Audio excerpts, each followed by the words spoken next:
Hello, this is Carly Franz, and today is Monday, February 11th of 2019. This is going to be the most important video that I have made yet. I'm going to be telling you the names, the places, and everything.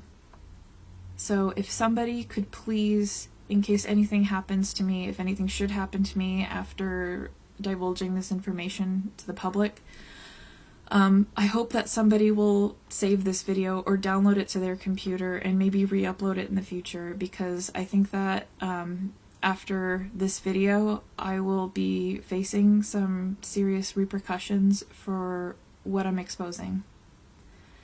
I had to type it out because there's so much information and I want to keep the video at, under like 20 minutes because there's just a lot to talk about, and I know that when I'm just kind of talking from the heart, I usually pause, or I might, lose my train of thought. So I'm going to be reading off of a document that I typed up because it's just going to be better that way. This is a detailed written account of my events. These repressed memories surfaced in mid-August of 2018 through January of 2019, over 2 decades after the abuses took place. My parents, Carl Walter Franz and Holly Marie Johnson, got married in 1989, and I was born in 1990. My father's father, so my grandfather, Hilmar Franz, purchased a home in La Mesa, California for my parents to live in. However, the title was never given to them. It was always kept in my grandfather's name, albeit the house is currently in a living trust, cryptically named the Franz Survivors Trust. My parents divorced in 1992, and while my father continues and still does, he lives in this house, my mother moved out to live with her sister Shelley and brother-in-law Charles in neighboring Spring Valley, California, in a house on Bancroft View Drive. My parents had joint custody of me, with my mother being the primary custodian. In June of 1996, during my last week of kindergarten, on a Thursday, while I was in the care of Shelley and Charles, as my mother was on a work trip, I was taken from the Spring Valley house, abducted in a van and under the darkness of early morning by my father's great-uncle, so my grandfather's brother, Dieter Franz. Dieter's wife, Lindy Franz, who is in the Eastern Star cult, my father's father, so my grandfather, Hilmar Franz, and his wife, Jean Franz. She's dead now. And they were all in the van. My grandfather's brother, so Dieter Franz, was the person who came into the house to take me. My mother's brother-in-law, my Uncle Charles, was there, and he tried to stop Dieter from taking me. They got into a physical scuffle, and Dieter threatened Charles' life by telling him that he would kill him. He had a gun. If he didn't step aside and let me be taken. Charles did not have a gun. My Aunt Shelley was sitting on the staircase witnessing this. Their bedroom was upstairs and mine was downstairs. I remember Dieter wearing a leather jacket, hat, and gloves as he carried me out of the house in Spring Valley, out the front door. Charles held the door open with a look of shame and sadness on his face that he tried to somewhat hide behind the door. I was taken in the van to my great-uncle's house in Los Alamitos, California, which is in Orange County. And I remember my grandfather Hilmar and his brother Dieter arguing in German in front of me outside of the door to Dieter's home garage. I believe that my grandfather was trying to stop Dieter from what he was about to do. Dieter was wearing a Nazi officer's hat and shorts and a shirt. My grandfather, Hilmar, closed the side door to the garage as Dieter was shoving me into the back seat of his car, a gold Cadillac with Master Mason's license plates, which was parked in the garage. Dieter sat on the back seat and told me to take my clothes off. I refused and began crying. He grabbed me, took off my underwear, and pulled me onto his lap, to which his penis was exposed. I fought him as he was raping me, and he eventually let go of me. I urinated in his car, which infuriated him, and then he shoved me out of it. I was then taken into the house where there was porn being played in the living room. There was a little girl there that appeared to be around my age, and she was naked. I was told to sit on the couch and to not go anywhere. I could hear another child being abused in one of the bedrooms down the hall. I tried to talk to this little girl, but she didn't understand English, and she was not white. She was tan and had black hair. We were ordered to drink juice boxes in this living room, which were laced with some kind of sedative. After consuming the juice boxes, we were taken down the hallway that branched into bedrooms. In one bedroom to the right side, I saw my grandmother Jean sitting on a bed in her underwear, and she had a look of disgust and sadness about her.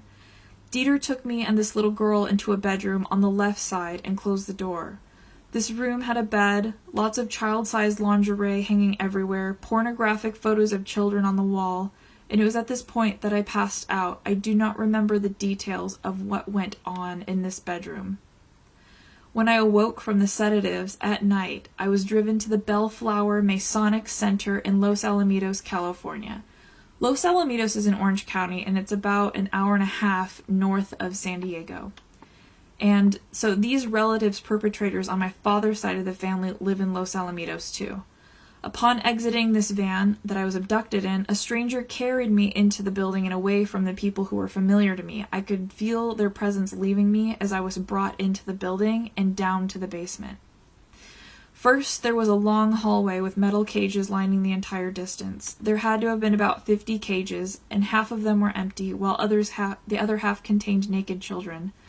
I was first brought into an all-pink room with a satanic star on the wall, where about 15 to 20 of the Eastern Star cult women rubbed me and molested me while love-bombing me with sayings like, "You're so lucky to be chosen."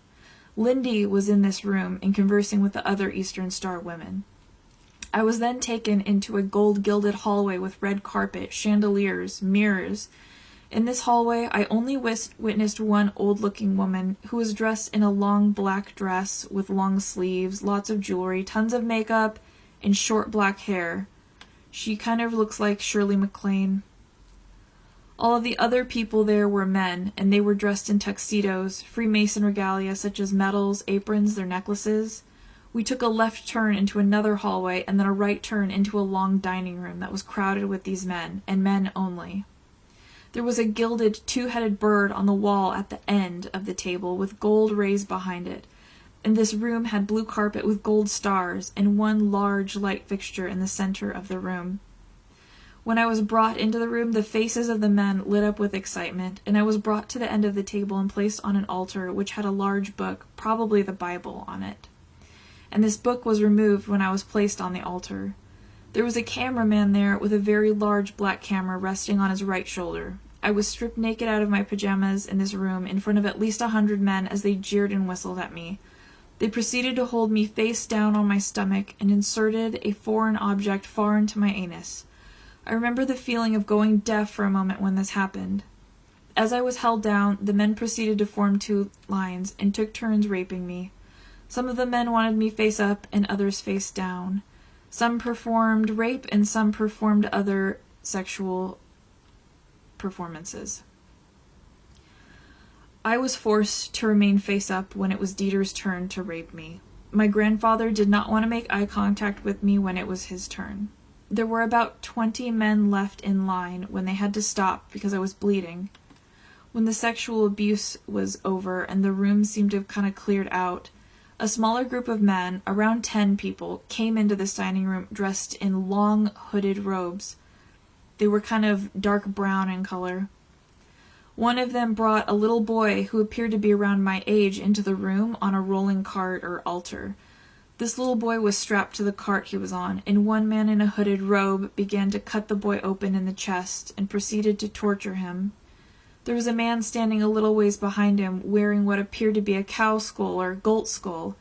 At this time, I was placed inside of an animal carcass, but I could still see things going on in the room. As this little boy was being cut open alive, the man doing this was also bending over him and appeared to be eating the boy's entrails and blood. When the boy died and his scream stopped, a black mist appeared in the center of the room, at the same distance that this little boy's body was from me, and I'm still at the head of the table on the altar. The men were chanting, and I remember them saying Lucifer. The black mist in the center of the room grew larger, and this demon was summoned. I saw its red eyes, and it was speaking in another language. Its voice sounded like thunder. The room filled with the black darkness, and then I was taken into another room. This room was a surgical-looking room, and a male with brown hair and glasses cleaned me up. He was wearing a mask and surgical robes. He sat me in a chair, strapped my arms down. then proceeded to make a small incision in the middle of my left forearm. He took out a large syringe, and inside was a clear capsule that contained a small circular part that connected to a small rectangular chip with a wire. He put a Band-Aid on my arm, and then I was taken into another room. This next room had a baby chained to the wall with extremely bruised and mangled legs. Another baby was brought out on a cart, and this baby was white and wearing a diaper. They ordered me to kill the baby, and I refused. They even put a knife in my hand and threatened to kill me, and I still refused. This baby was taken away, back to the baby chained to the wall. The damage to this baby's body was so severe that I couldn't tell if it was a boy or a girl. As this baby cried and screamed, I was forced to watch as a laughing man in a short-sleeved police officer uniform and hat stabbed the baby in the head, killing it. I was then chained to the floor in this room. The floor had black and white checkered pattern to it, and the room was dimly lit. Wooden pallets were used in this room as wall dividers. To my left side, there was another child chained to the floor, but when I tried to talk to this child, I received no response. This child was in fact dead. I was just barely able to touch this dead child's hand on my left side, and I felt crusty. As I laid on the floor terrified, I could hear other children being abused and hurt on the other side of the wall of pallets. I remember trying to find a safe place in my mind, and I thought about a bright white room to try to cope with what I was experiencing. When it was time to leave, I was carried out of the building, and I remember trying to see where I was and observe everything that I could outside of the building before I got into the van and taken back to the Spring Valley house. I saw the long hallway of crates of children again before being taken up the staircase and outside. I remember the Masonic compass and G glowing on the side of the building, and I remember what the Bellflower Masonic Center looked like near the roof line of the building. The car ride back to Spring Valley was quiet, and there were about 7 police officers at the house when I returned. 2 officers took me to my room and threw me down on my bed. They stood at my door and threatened me that if I were to ever speak out, I would be killed along with everyone that I loved. I was so tired and afraid, I cried myself to sleep. The next morning when I woke up, my Uncle Charles came to my room, and it looked like he had been crying. He asked me to keep this a secret and never talk about it. Sorry. I was dressed in a long-sleeve corduroy dress and leggings before being taken to school. When I arrived at school, several kids came running to me, asking him if I was okay. What happened to me? The kids said that I was on the news. The following nights were really difficult for me, as I had sleep problems and I was extremely afraid of the dark. I would look at the bruises on my arms and just feel terrified. The memories from my abuse haunted me, and I felt very stuck, alone, afraid to talk about what happened. I believed the police that if I spoke out when I was little, I would end up just like the children who were murdered. I promised myself that someday when I was old enough, big enough, and strong enough, that I would know what to do. Sorry. I would lay awake in bed at night as a little girl, and these memories would play in my mind over and over. I tried to block these memories out of my mind. It was a normal thing for my grandfather and grandmother to drive down to La Mesa every other weekend from their home in Los Alamitos and stay with my father and I for the weekend. Weekends were my father's custody time with me. I remember trying to ask my grandmother what certain government uniforms looked like, as I was desperate to find out what these blue and white embroidered aprons were about. But at the same time, I knew that I wouldn't get a straight answer from her, and I didn't. Grandmother Jean was revered by many people as a very sweet old lady, but it was just a facade. She would never speak about the things that she was forced to do. Dieter and Lindy were also present at many family events, frequent barbecues, pool parties, holidays with his wife, and they were even present at the last visit that I had to my grandfather's house in Los Alamitos a few years ago. It was at this last visit that my great-uncle divulged to me in a proud matter-of-fact way that he is a Freemason. Growing up, my grandfather and his brother would joke about staying away from garlic, and I never understood it until now. Freemasons participate in blood drinking, child sacrifice rituals, vampirism. I also have memories of seeing my father's genitalia up close and in my face, taking a shower with me when I was about 6 or 7. I remember touching his genitals as he turned away from me when he started to get an erection. Throughout my childhood, there were instances of being in my father's care, and he would against my will tell me that he needed to rub Nivea cream on my crotch, which was just pure molestation. Why couldn't I do that myself? Sometimes my grandparents were there too on a visit, and they didn't bat an eye at this. He would do this with the door open, so I never knew if I was being helped or if it was just my pedophile family members all being complicit with each other in my abuse. Eventually, this stopped as I got older, but I never understood why I wasn't allowed to put moisturizing cream on myself if it was, in fact, some necessity. Around the time of my cousin being born, my aunt's daughter, I witnessed her Monarch program paperwork on the coffee table. The distinct font and butterfly sitting on the M of the Monarch logo is still clear in my mind. I saw the words Dark Princess, and I'm certain that this was the enslavement paperwork for this cousin. I remember hearing my mother and her sister talking about the MKUltra Monarch program paperwork, specifically regarding what they should do if someone were to wake up and try to expose what is going on. They said that Dr. Phil is a code word for making someone disappear. And this will make the abused person think that they're trying to help them, but they really aren't. It's the exact opposite. They also mentioned Rick Ross as being the facilitator of these abused victims disappear, but having an attorney friend that is close to Dr. Phil is their code word for silencing anyone coming forward. They did not know that I could hear them talking about this, but I remember thinking that this was very important information at the time and kept it to myself. I eavesdropped on my mother talking to a friend in 1997 about her MKUltra involvement, and this friend asked about how her new fiancé felt about it. My father and mother always pushed me to do certain things that ended up being detrimental to my success in life, and coerced me to make choices that kept me in a constant state of dependency so that I could not escape them. In high school, I was pressured by my mother to not focus on school and start working as soon as it was legal.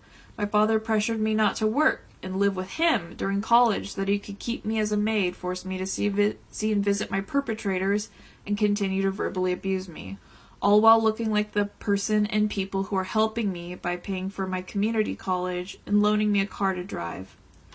I have made my presence known via the internet, Reddit, YouTube, and I will not remain silent on what happened to me. It's happening all the time. The police, CPS, Freemasons, doctors, therapists, nurses, Department of Defense, the CIA, the Department of Health, they are all complicit in the abuse that took place because they are all in the cult of concealing each other's crimes. Freemasonry and Order of the Eastern Star.